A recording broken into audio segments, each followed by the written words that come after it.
Todo pasa por la radio. A continuación, Interés General por FM Ciudad Pringles. Despertando en la ciudad.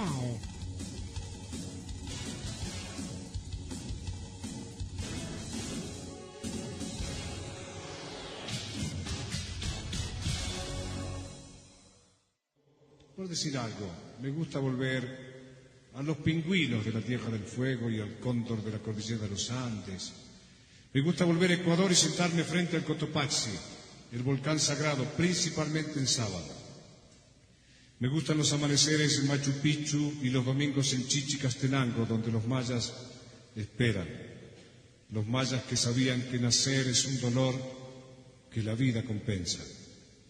Me gusta juntarme con los chamulas en San Cristóbal de las Casas y con los tarahumaras en la Sierra Madre de Chihuahua. ¿Vos sabés qué? Ahí cerquita en San Juan, ¿cómo se llama esto? Bueno, ya me voy a acordar, ahí al ladito de San Cristóbal fui a un templo donde van los chamulas y fíjate qué maravilla, cada uno ora en su rinconcito, se busca su rincón y es una cosa casi secreta entre él y el Padre. Pero cambiaron las ofrendas. Por ejemplo, ahora al templo les llevan huevos de gallina y Pepsi-Cola. Esto es real, porque a ellos les gusta mucho la Pepsi-Cola y piensan que Dios se vuelve loco de la alegría con la Pepsi-Cola. Como si Dios no supiera que no hay nada como la Coca-Cola. Bueno, se me ocurrió que si hay alguien que simboliza esto de haber andado, pobre, por el mundo y de ser un juglar, un decidor, un cantor, nada mejor que Facundo Cabral para recibirte, Diego, ¿no? Qué lindo, cuántos nombres, cuántos lugares, y se me viene a la mente toda esa Latinoamérica tan extensa y rica y llena de diferentes culturas y religiones, y bueno, lo de la Pepsi es genial, porque es así, sí. Las ofrendas a los dioses, desde Ushuaia hasta México, Chihuahua, como decía, ¿no? La tierra con tanta veces tanta bronca o tanta cosa que tenemos en contra, pero a su vez tan bella, ¿no? ¿Qué pasó para que alguien que yo conocía como un brokers financiero, periodista de temas económicos, de pronto hiciera un giro copernicano y me apareciera un trashumante por el mundo? ¿Cuál fue el clic?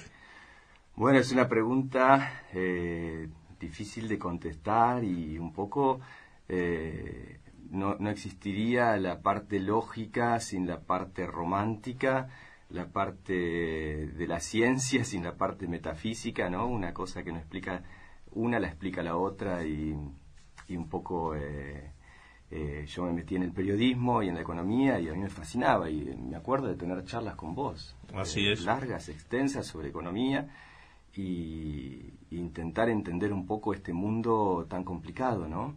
Entonces yo me meto al periodismo intentando eso, ¿no? Analizando las diferentes economías del mundo, y después me meto ya en lo que es el mundo financiero, y un día se me dio por conocer otra parte del hombre, o otra cara del hombre, con H grande, ¿no? Del mundo. Y siempre había soñado de alguna manera, y recuerdo estando en Pringles, cuando mi papá tenía todavía el canal, vino un francés andando en bicicleta. Me acuerdo. Fue emocionante para mí pensar que ese tipo venía pedaleando desde Francia, y todavía tengo una postal que me regaló, y yo termino a los 28 años enamorándome de una francesa en Buenos Aires que estaba escribiendo en la calle, y 10 años después en China me encuentro en una bicicleta llegando a ese país, ¿no? Del Asia lejana, también vendiendo mis dibujos y hablando con chicos, y quizás dejando lo mismo que me dejaron a mí aquel entonces a otros chicos, ¿no? Ese misterio, ese romanticismo por el mundo, ese amor por la Pachamama. ¿Hubo un flash con Ana? Sí, claro. Yo cuando la conocí a Ana dije, acá, Diego, si querés seguir con ella, y si querés ir a conocerte a vos mismo internamente, y conocer el lado romántico de la vida, tenés que cambiar un montón de cosas, y yo lo supe cuando la vi. Nos privaste de conocerla, pero bueno, los chicos, hay que atender a los chicos, ¿no? De todas maneras lo vamos a hacer con ella, vamos a reiterar esta charla con ella porque me interesa mucho conocerla, y me interesa conocer también de alguna manera a la coautora del cambio que se operó en vos, ¿no? Sí, Ana es una persona, ¿cómo lo digo?, fuera de serie. Ella siempre me apoyó en todos los cambios. Fueron cambios muy drásticos y a veces hubo momentos duros, y los dos pasamos momentos duros y muy lindos a la vez, y ella fue siempre un poco la brújula en los momentos en que ya no sabíamos para el norte, el sur, el este o el oeste, ¿no? Que el viaje nuestro fue un poco así, fue imprevisto y un poco sintiendo como decía Nietzsche, con el estómago, a ver hacia qué lugar, a qué dirección nos dirigimos. Sí, sería lindo que ella venga y pueda dar su punto de vista, que es completamente diferente al mío. Ella hace también periodismo y fotografía. Ella no hace periodismo, ella hace fotografía artística, ella escribe poesía, es más, el libro que presentamos en enero de este año es un relato épico y poético, ¿no? del viaje. No sé, ahí no se van a encontrar, digamos, una crónica periodística de Latinoamérica, sino más una sensación artística de lo que fue nuestro viaje, ¿no? Volviendo a tus propias palabras, Diego, dijiste que en un momento intentaste o incursionaste en el periodismo para tratar de entender un poco el mundo. Te pasaste a un sector diametralmente opuesto, tal vez desde el punto de vista de la convivencia y de las cuestiones que te van rodeando, tan ambivalentes, tan cambiantes. La pregunta es, después de 10 años, ¿podés concluir que conocés un poco más el mundo? Sí, claro, sí. ¿O cómo funciona el mundo en todo caso? Bueno, claro, sí. Digamos, no me quiero meter en hablar de economía justo ahora, pero sí, el mundo funciona de una manera, a veces es un poco injusto. A ver, en Argentina, por ejemplo, podemos llegar a hablar. El mundo, acá dicen que el país no funciona. Bueno, hay que ver qué significa eso de que el país no funciona, ¿no? Porque funciona, sí. Quizás no funciona para todos, o para una gran mayoría de gente no funciona, pero para otra funciona. Y uno cuando ve la diferencia que hay entre otros países, uno puede llegar a analizar o determinar un poco más cuáles son los errores que se cometen en unos países y en otros. Y bueno, ese contraste entre los diferentes países te da una visión y te amplía un montón la capacidad de analizar un país, ¿no? Sí, yo creo que no lo conozco ni tengo las soluciones concluyentes, pero sí puedo ver qué es lo que falla en un país y lo que no falla. Sí. ¿Por qué se llama El otro río el libro? El otro río. Bueno, hay un escritor argentino que es Saer, ¿no? Es un rosarino, que dice que es el discípulo de Borges y demás. Él decía que para escribir un libro, él escribió un montón de libros, se necesitaba el título y la primera frase. Nosotros cuando Ana termina de escribir el libro, no teníamos el principio ni el título, y el título vino casi a lo último. Es un título que cuando lo pronunciamos enseguida dijimos, ¿qué es esto? Y el otro ¿Es río, el Ganges el río o no? El otro río es un río más general, es un río universal, no es un río particular. Puede ser el Ganges, puede ser el río Paraná, puede ser el Magdalena, pueden ser un montón de ríos. Pero el otro río hace referencia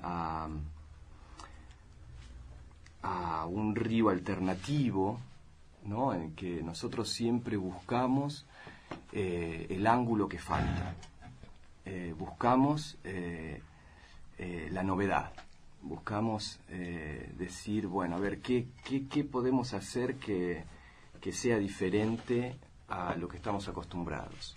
Entonces, nosotros presentamos un río, que sería el río que normalmente uno toma, e intentar buscar la experiencia nueva a través del otro río, que es un río que sí, no podría decir que nunca fue transitado, pero bueno, intentar, al menos no fue transitado por nosotros, intentar buscar de esa manera una experiencia nueva y a ver qué es lo que nos deja esa experiencia, ¿no?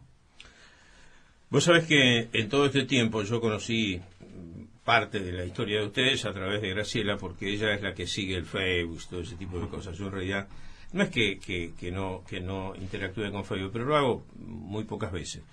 Me nutro de otras fuentes, ¿no? Y uno ha visto el cambio que se ha producido en ustedes también como pareja, ¿no?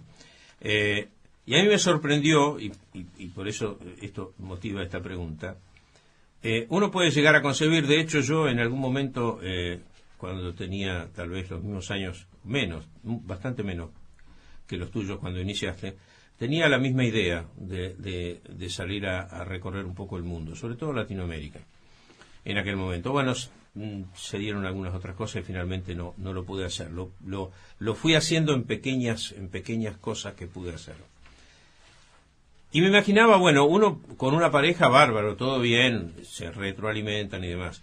Pero la sorpresa fue cuando ustedes, durante este viaje, también tuvieron hijos. Y entonces allí la situación se me complicó más, ¿no?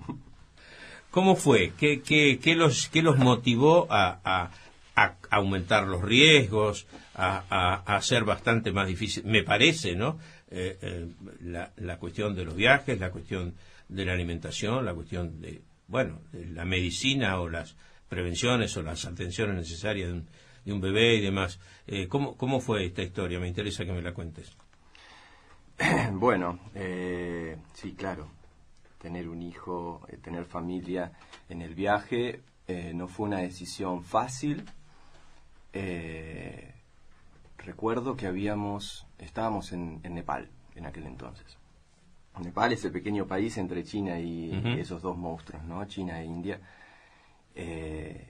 Y uno de mis sueños era ir al campamento base del Everest, ¿no?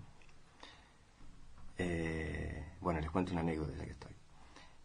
Llegamos a Katmandú y la gente allá nos decía, bueno, mira, si no tomas el avión, si no se ponen un equipo profesional, si tienen una carpa para temperaturas muy bajas, si no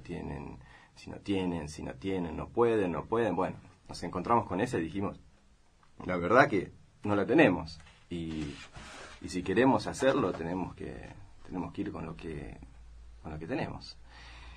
Así que ahí fuimos, empezamos a caminar desde un pueblito muy cerca de Katmandú y caminamos 16 días hasta llegar a lo que la gente llega en avión, ¿no?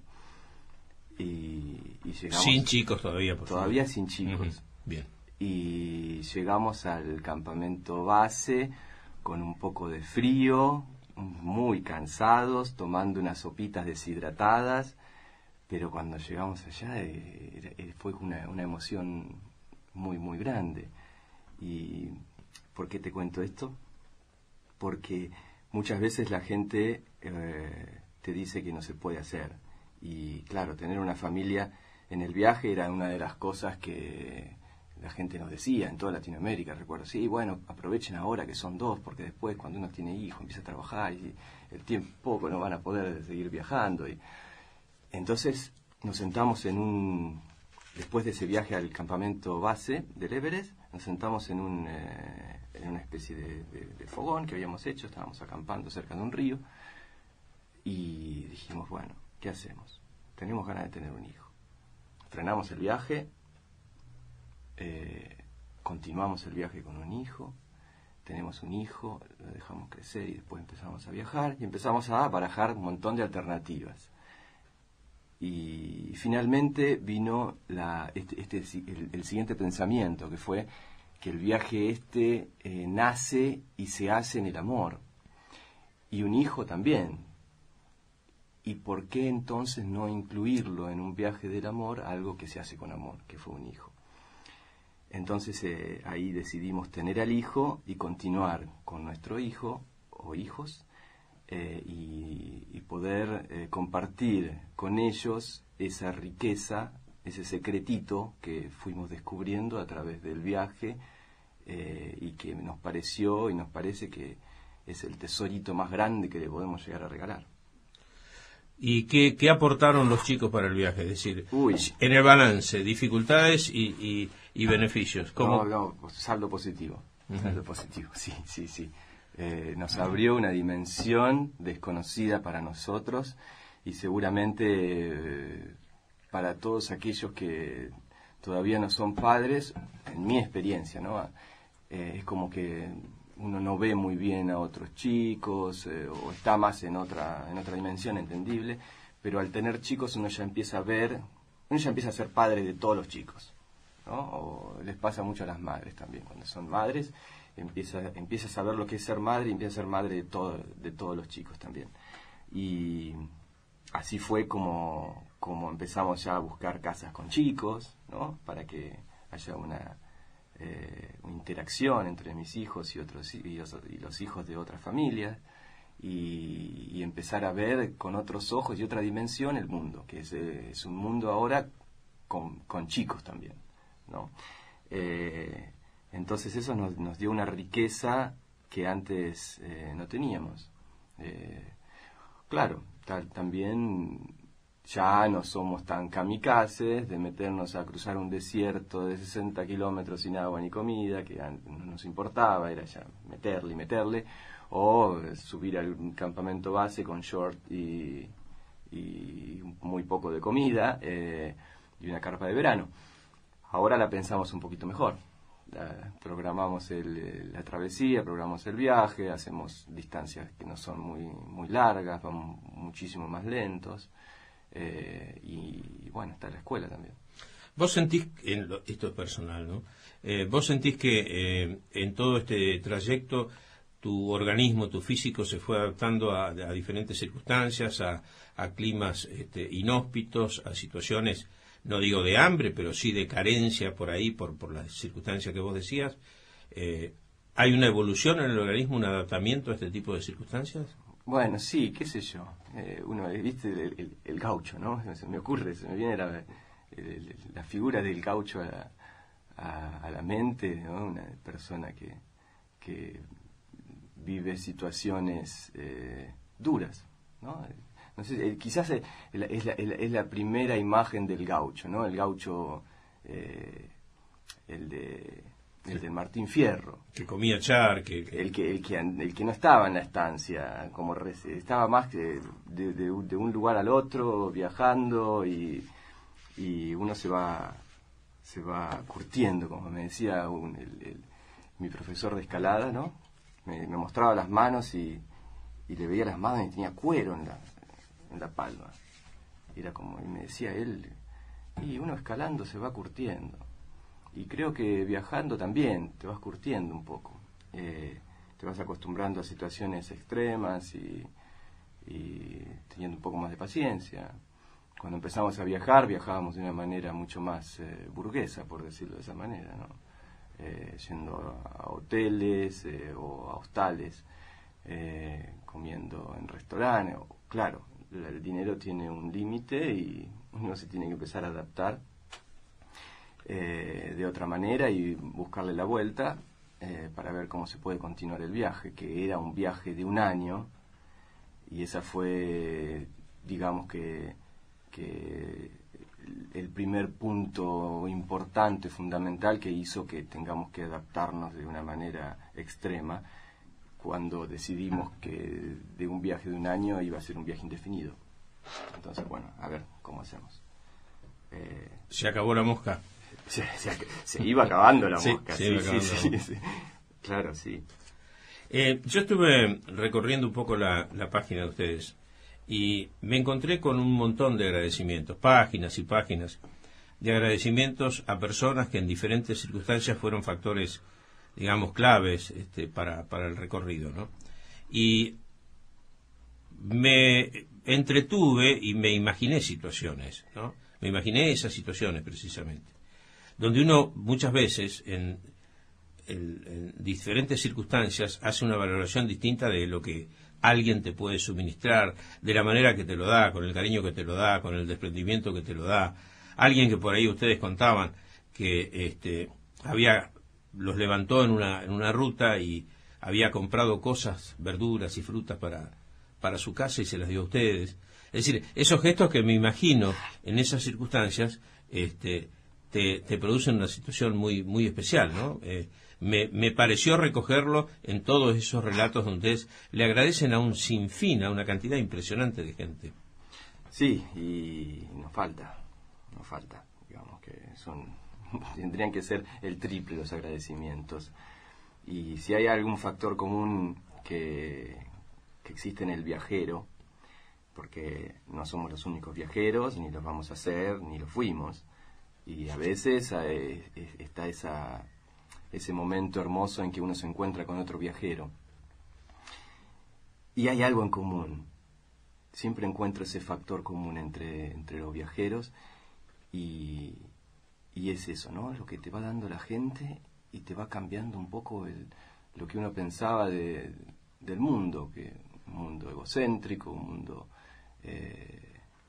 con bronca, como decía al principio, un mundo difícil, complicado, y por ahí te encontrás gestos tan simples en las personas que vos decís que sí, existe todo lo primero, pero no existe sin lo segundo, y te encontrás con la contradicción de este mundo, y cuando la gente te da tanto, uno tiene dos opciones. La primera es devolverla. Incluso las opciones no son inclusivas o exclusivas.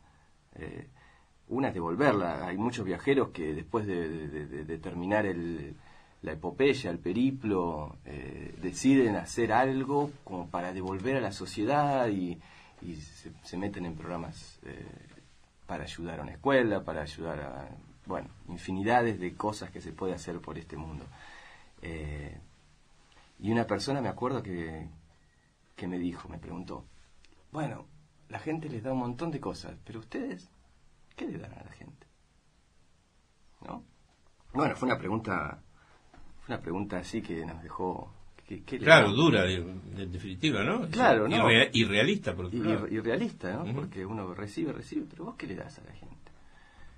Y yo creo que esa pregunta uno se la hace en algún momento. La gente te dio tanto, ¿vos qué le das? La respuesta que a mí se me ocurrió, o se le ocurrió a Ana, o se nos ocurrió a los dos, fue que cuando la gente nos ve, nosotros traemos de alguna manera ecos de lugares remotos, y historias de lugares que jamás a la gente se le puede ocurrir estar en la vida, e intentar compartir esas vivencias es un regalo que también nosotros le podemos dejar a la gente. Y incluso nos pasó que la gente a veces que nos cruzamos intenta dejarnos una historia para ver si la historia trasciende un poco más allá, porque es así. Somos como una especie de caja donde la gente va depositando un montón de historias. No representamos una bandera, ni una religión, ni tenemos símbolos. Entonces la gente enseguida se abre, incluso más con el vecino, que con el vecino, sobre todo que con el vecino, ¿no? Y nos cuenta cosas que muy, muy íntimas. Entonces, de alguna manera, el viajero también representa ese baúl lleno de sorpresas que uno lo va abriendo a medida que se va encontrando con otras personas. Y es cuando lo que decías vos, por ejemplo, capitulito de la página se llama Las manos por el camino. Y es eso. Cuando uno va viajando, va recibiendo manos y uno va dando manos. Y si hay algo que me gusta hacer, es llegar a un lugar y dejar algo. ¿No? Fueron infinidades las veces que me he encontrado en una escuela haciendo un pozo para instalar un tobogán, o un pasamanos, o arreglar una pared, o pintar. Y esto, claro, no en busca de un trabajo, sino a voluntad, ¿no? Como intentando devolver a alguien algo que nos dio. Diego, por lo que yo pude someramente, ¿no? Vos me rectificarás si no es así. Recoger, ustedes le pusieron un acento especial al sur de Asia, a Asia en general, ¿no? Sí. Es decir, a la India, aparte de Nepal, a China. Vos venís de un mundo occidental, obviamente. Tu familia, y supongo la de Ana también, son de clase media, con un estándar de vida bueno, donde las necesidades estaban cubiertas y había expectativas de otra cosa. ¿Qué sucede cuando ustedes toman contacto con ese mundo? Que es distinto, que por supuesto no vamos a decir que no tenga también en esos países clases acomodadas y demás, pero digo, desde el punto de vista de las vivencias, ¿no? Que es lo que me interesa. ¿Qué representó para ustedes ese cambio tan radical respecto de dónde ustedes venían o de su experiencia de vida anterior? Bueno, ya te digo, el contraste de los dos mundos tiene subyacente un conocimiento, un descubrimiento nuevo, y claro, sí, son dos mundos completamente, no opuestos, pero distintos. Creo que el país más extremo en lo diferente a lo que nosotros pensábamos que era el mundo es la India, ¿no? La India es un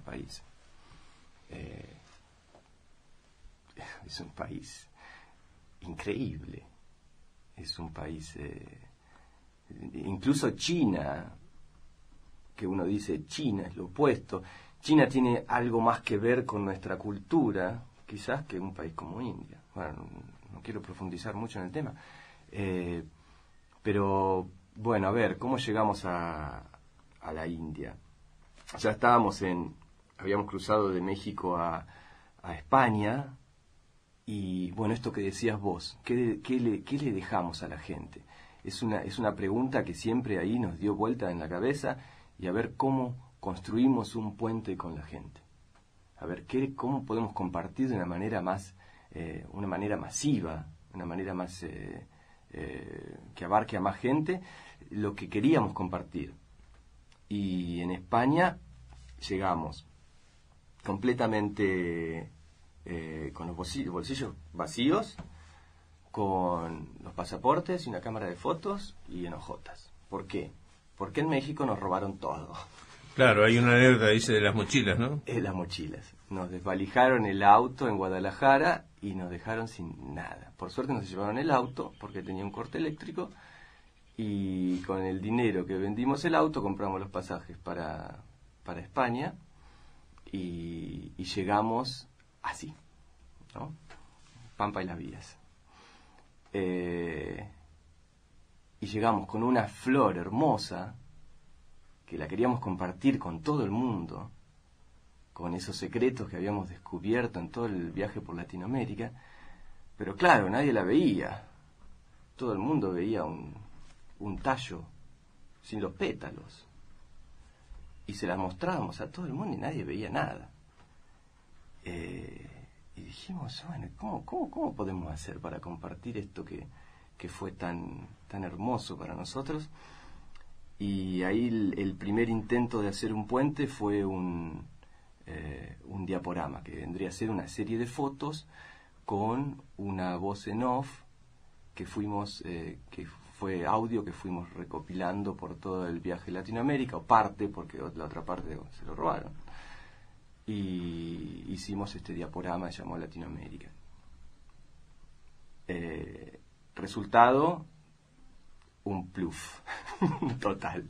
La gente seguía sin ver lo que queríamos compartir. ¿Esto qué era? ¿En Madrid? No. Esto fue en Barcelona. En Barcelona. Y hubo muchos, muy poquitos que se emocionaron y muchos que decían, pero a esto le falta palabras, a esto le falta una historia, esto no alcanza. Bueno, llegamos a la India, volvimos, yo me tuve que volver por un tema de salud de mi hermana a Argentina, y cuando todo estuvo solucionado, dijimos, antes de irnos de Argentina, que esto fue ya hace 5 años, tenemos que hacer algo. Entonces preparamos la primera muestra de fotografía. Hicimos las impresiones en un papel de algodón, conseguimos un lugar en Buenos Aires, en San Telmo, y en la inauguración de la muestra no fue nadie. Entonces, por segunda vez, el puente este que estábamos intentando construir, nos enfrentamos a una realidad que no era tan sencilla. Bueno, no importa, la gente, tanto como la poca gente que vio el diaporama y se emocionó, o la poca gente que fue a ver la muestra de fotos y se emocionó, fue suficiente para nosotros. Y llegamos otra vez a la India y seguimos haciendo esta muestra de fotografía. La hicimos en Bangkok, la hicimos en Vientiane, la hicimos en Laos, en Camboya, quiero decir, y llegamos a un pueblito de China que dijimos, acá no nos vamos a quedar porque es muy turístico. Pero ¿qué pasó? Entonces esta cosa que yo empezaba a hablar con una mano en la lógica y otra mano en la metafísica, ¿no? La bici se rompe en ese pueblo, ¿no? Al arreglo, y cuando empezamos a ir hacia las montañas, hacia el Tíbet, se rompe otra vez. Digo, bueno, hay que quedarse en este pueblo, ya está haciendo de noche, y empiezo a subir por una callecita de empedrado en busca de un repuesto que no encontré, y empiezo a ver a otros artistas, artesanos. ¿Cómo te manejabas con el idioma? Bueno, hasta ese momento con el inglés, ¿no? Uh-huh. Y con el tiempo, poco a poco, fui aprendiendo el mandarín. Y le digo a Ana, mira, yo voy a ponerme a vender las fotos acá porque el repuesto fue caro y hay que cubrirlo. Entonces puse todas las postales que teníamos sobre el piso y las fotos ya en algodón también sobre el piso. ¿Y qué pasó? La gente empezó a frenar. Y no fue una o dos, fue un montón de gente. Mucha gente empezó a hablar, empezó a intercambiar ideas. Sí, claro, con las barreras idiomáticas, pero siempre hay uno que habla bien inglés, siempre hay uno que puede llegar a ser de puente. Y ahí sucedió algo mágico. Una persona nos ofrece quedarnos en su casa en cambio de una entrevista. Después vino un italiano que nos invita a un festival de arte para hacer la muestra fotográfica, y después hubo una persona que me propone exponer mis dibujos, y empezamos a crear este puente con la gente que, digamos, la piedra fundamental fue ese viaje a Buenos Aires, o quizás el diaporama en Barcelona, y de a poco el puente se fue construyendo. Y en China se armó de esta manera, y 2-3 años después salió el otro río.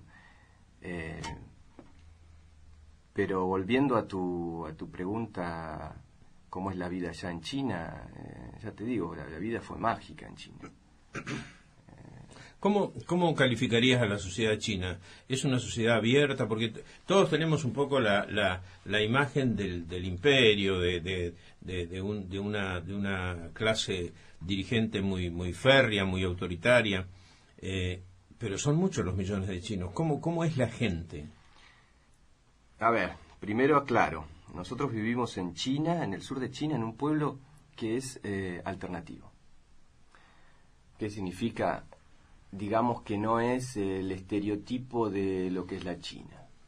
Es algo distinto, porque ahí van los poetas, escritores, los pintores, la gente que busca darle un poco la vuelta a la vida más china y cruda y un poco más rígida.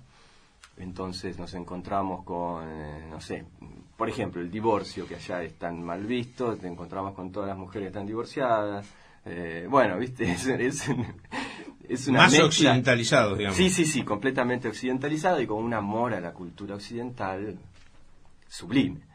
Entonces ahí ya nos sentíamos como pez en el agua, ¿no? Porque nosotros con nuestra historia tan rara, encontrarnos en un lugar por ahí un poco más tradicionalista, en China, que es una cultura que tiene 3.000 años, ¿no? Iba a ser un poco difícil. No sé, tuvimos la experiencia de quedarnos en esa ciudad llamada Dali y fue absolutamente increíble. ¿Y qué puedo decir del chino? El chino es muy solidario. Creo que lo que pensamos antes de llegar a China y luego de 3 años de vivir allá, incluso hay varios pringlenses que estuvieron en China, ¿no? No soy el único pringlense. Uh-huh. Me cautivó la solidaridad de ese pueblo. ¿Cómo hiciste? Bueno, hago esta pregunta. Tengo una para hacerle. ¿Cómo lograste, porque son muchos años, ¿no? ¿Cómo lograste ir archivando todas estas vivencias, todos estos conocimientos? ¿Cómo hiciste apuntes, computación? ¿Cómo te arreglaste? Porque yo me imagino que cada una de estas experiencias, vos las contás y son ricas, me imagino lo que serán a lo largo del tiempo. ¿Cómo pudiste acopiar ese material? Bueno, ese es el trabajo de Ana. Ella fue la persona que trabajó en el archivo y siempre ahí con la lapicera y el papel desde que la conocí, que estaba escribiendo. Porque a mí me ha pasado, esas cosas si no las apuntás en el momento... Te las olvidás. Te las olvidás o después entras en un tema de confusión, ¿no? Sí. Bueno, a mí me pasa un poco con el dibujo, ¿no? A veces es un poco más difícil porque tenés una idea y la querés hacer ahora. Entonces necesitas tomarte el tiempo y plasmarla en algo. Porque si no, 1 hora, 20 minutos, 5 minutos después, plaf, se fue. Y Ana tuvo esa disciplina siempre de escribir y completar y anotar los diarios de viaje. Entonces, una vez que estamos en un lugar, ya recurre a esa base de datos infinita como para crear otra cosa. Y muchas veces las hemos subido a internet porque se pueden perder. Hasta ahora no se nos perdió ningún diario de viaje. Lo que hacía Ana era cuando terminaba uno, lo mandaba por correo a algún lugar, a la familia, a algún amigo, y quedaba ahí ya. En la nube. Sí. No, físico. Físico. Correo físico. Ah, correo físico. Yo pensé que lo subía a la nube. Fotos digitales que es así, pero... Lo vamos a incorporar a Matías, que está acá de Matero. Y también escuchan. Sí, escucho y me quedó una en el aire, ¿no? Hoy hablabas de tu familia, Ana, tu señora, tus hijos. ¿Cuántos tenés? 2. ¿Los nombres y edades? Mael tiene 6 años, es el varoncito. Él se unió a nosotros en la India. Y Oyuna tiene 2 años y medio, casi 3. Y bueno, ella nació en China. Te pregunto esto porque hoy dijiste que en los viajes ustedes se plantearon la llegada de los hijos. Sí. Y la educación. Sí. ¿Cómo es la educación de esas criaturas? Ahí está Ana también. Ahí está. Me quedé pensando ahí. Claro. No, yo lo sabía, se le iba a hacer esa pregunta. Claro, no, la educación es un tema que siempre sale. Claro, no es normal, como los educás, ¿no? Estando de viaje, una escuela no es móvil. Pero sí, de alguna manera es móvil. Cuando viajamos, hacemos escuela todos los días. Hace Ana más que yo, 3 horas por día. O sea, a ver, cuanto más grandes son, más tiempo necesitan. Vos ves la necesidad de los chicos. Si estás ahí, ves cuando hay demasiado, le estás dando demasiadas cosas y están un poco saturados y no quieren saber nada más de conocimiento, y cuando están más esponjas y quieren. Entonces uno lo va manejando así. Cuando ves que lo dejas descansar, cuando tenés la sensación que quiere aprender sobre un tema, profundizás. Básicamente esa es la clave de nuestra educación, es esa. Lo principal es enseñarles a leer y escribir, enseñarles a ser autodidactas también, que puedan llegar a investigar sobre cualquier cosa, y suponete si están curiosos sobre un tema, por ejemplo los aviones, las cosas que vuelan, los pájaros, y entonces profundizar sobre ese tema, profundizar, y lo que llega llega con mucha fuerza, ¿no? Porque está la voluntad de ellos de saciar esa curiosidad. Claro, además una educación más empírica, ¿no? Porque muchas veces estás hablando de las cosas que te rodean. Es empírica, sí, empírica y teórica, las dos, pero claro, la relación de mis hijos con las otras culturas, el roce con los otros idiomas, es fundamental como para enseñarles la necesidad de poder, por ejemplo, aprender otro idioma.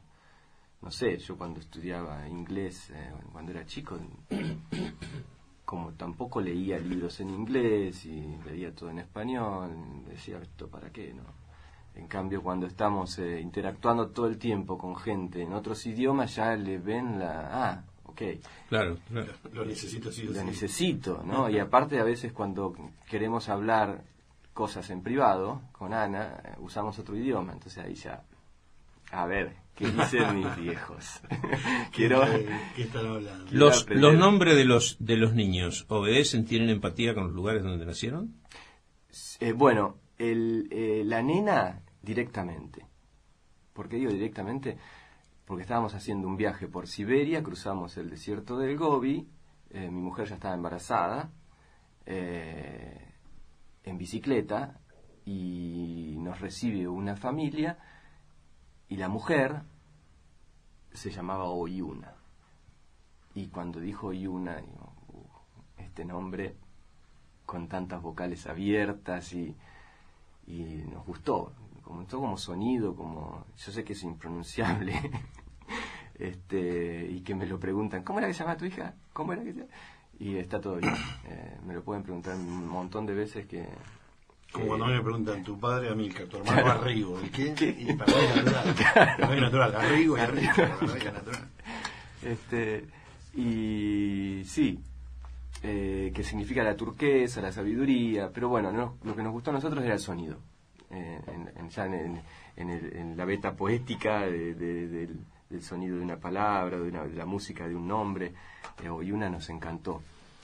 Mael indirectamente, porque yo dije, Mael se unió a nosotros en India, pero nace en España por unos temas de visa que tuvimos, y una mujer que nos invita a tener al nene en casa, una partera, porque era la idea nuestra.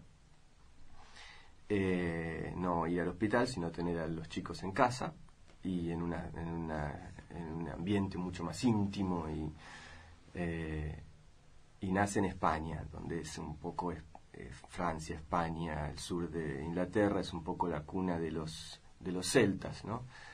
Y Mael, luego de haberlo bautizado, de haberlo llamado Mael, descubrimos, la madre de Ana creo que investigó, y Mael es un nombre de origen celta. Y los celtas, los historiadores, o la teoría que más aceptan, es que fue un pueblo que emigró de la India y se asentó en Europa. Y es casi el mismo movimiento que hicimos nosotros, ¿no? Porque estábamos en India y nace en España. Bueno. ¿Qué historia, qué cultura la de los celtas? Sí, sí. Es maravillosa, realmente. Maravillosa. Comenzamos con Facundo Cabral, y quiero recordarte uno de los tantos dichos de Facundo. Facundo dice que tenía un amigo que recorría las góndolas de los supermercados viendo cuántas cosas había que él no necesitaba. De lo que Facundo dedujo que rico no es el que más tiene, sino el que menos necesita. Qué lindo. Sí. ¿Qué te parece? ¿Cómo lo adaptamos a tu historia esto? Me parece que es uno de esos secretos que yo les hablaba, que habíamos descubierto en Latinoamérica, y es completamente cierto. Nosotros empezamos de una forma muy burguesa, como dije, necesitando un montón de cosas, y el viaje no se hizo infeliz ni duro porque dejamos de necesitarlas. Incluso nos acercó un montón hacia la libertad, hacia la no dependencia de cosas. Y sí, es algo que vas aprendiendo con el camino. Supongo que no es la única forma de aprenderla, debe haber un montón. El viaje es una. Diego, ha sido un gustazo enorme charlar contigo. Me queda una sola pregunta. No, si tuviéramos tiempo habría varias, por supuesto, pero se van planteando en la historia de Diego y Ana diferentes responsabilidades con respecto a lo que fue primero una pareja y ahora es una familia. ¿Cómo continúa esto en el tiempo? ¿Qué visualizan? ¿Pensaron algo? ¿Actúan un poco en función de cómo se van dando las cosas? ¿O hay alguna planificación a futuro? Bueno, ahí es un poco rosa el tema de la libertad, ¿no? Porque es un poco las decisiones nuestras intentaron siempre hacer libre nuestras decisiones y de alguna manera combatir los miedos. Y yo creo que haber viajado, haber dejado todo lo que hacíamos y la seguridad, haber continuado el viaje con la familia, seguir en la ruta. Ahora volvemos a Asia a terminar un viaje, volvemos a China a hacer ciertos proyectos que tenemos que terminar y propuestas. Pero a ver, decidir mantenerse en la ruta fue nuestra libertad, fue pelear por nuestra libertad y no quedarse en el miedo de no poder hacerlo. Y yo creo que en algún momento quizás vamos a sentir la necesidad de plantarse. Quedarse en algún lugar. Quedarse en algún lugar. Y creo que a veces el problema del viajero es ese, ¿no? Que no puede parar. Y quizás eso también es una no libertad. Yo quiero tener la lucidez suficiente en el momento que quiera frenar y en el momento que mi familia o algún integrante de mi familia quiera parar, porque somos 4, no es que nosotros somos dictadores, pero en este momento el más viajero de todos es mi hijo, por ejemplo, el que siempre dice, ¿cuándo nos vamos? A ver, claro. Y le encanta esa cosa de ir compartiendo con otros chicos y ir aprendiendo cosas. Pero bueno, tener la lucidez necesaria como para saber cuándo hay que parar y hacerlo. ¿Evaluás que puede eventualmente ser la Argentina? Evalúo, sí, hay muchas casas ahora. Hay muchas casas. Argentina es una. Yo amo este país y estoy emocionadísimo de poder venir a Pringles a mostrarle mis secretos de este pueblo a mi hijo de 6 años que ya tiene una edad suficiente como para poder comunicarnos y entender y transmitirle un montón de cosas que yo viví acá. A mí esa experiencia me encanta y la estoy disfrutando mucho. Pero sí, Argentina puede ser una casa, España es otra casa, China es otra casa, el norte de la India es otra casa, o Oaxaca en México es otra casa. Son un montón de casas que... Francia es otra casa. Vamos a verlo. Siempre como síntesis, primando en ustedes la libertad. Sí, sí. Ese es el pilar fundamental en nuestras vidas, es la lucha por la libertad, ¿no? Ha sido un gustazo tenerte acá, Diego. Bueno, no, gracias a ustedes, gracias a todos. Se nos fue una horita. ¡Wow!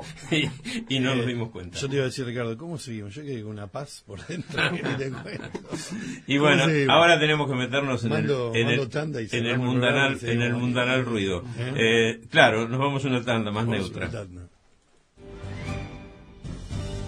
Despertando en la ciudad, Magazine Radial, de lunes a viernes, de 9 a 11:30, con la conducción de Ricardo Giacone, por FM Ciudad Pringles, 88.7 MHz, la radio.